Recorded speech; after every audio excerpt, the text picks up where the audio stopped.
Gigi Davidson lives in Pittsboro, and she has a special hobby, beekeeping.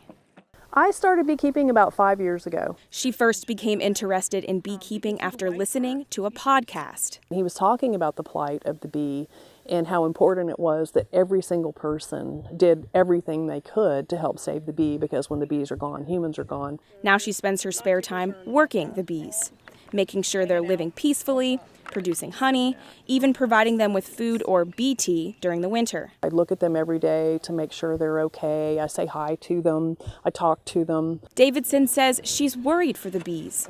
According to Bee Informed, a not-for-profit organization that studies honeybee population decline, bee populations are being decimated by things like pesticides and parasites. And that could be bad news for humans. She says one of the ways to tackle this issue is through education about bees. And that's exactly what Lee Catherine Bonner is doing with her company, Bee Downtown.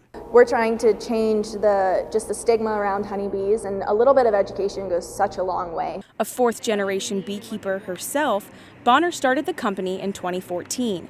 Businesses like restaurants and clothing stores sponsor hives, which are located across the triangle, like these hives that sit on top of the American Tobacco campus in Durham. Studies show that honeybees thrive in urban areas more so than in rural ones, which is why we took that, inspiration and brought the bees to the city. Bonner says her company creates a mutually beneficial relationship between local businesses and bees. It's a great marketing tool. It shows they're green, it shows they care for the environment. Millennials are more likely to work for companies that care for the environment. People are more likely to spend more money with companies that care for the environment. If a business sponsors a hive, Bee Downtown takes care of the rest, visiting the hives as often as necessary to make sure the bees are happy and healthy.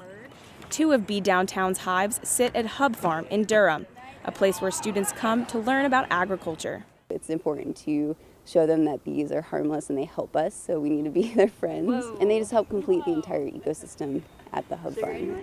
If there's anything you should remember about bees, they're docile, and if every third bite of food you eat comes from a honeybee. Imagine having every meal you eat cut by a third.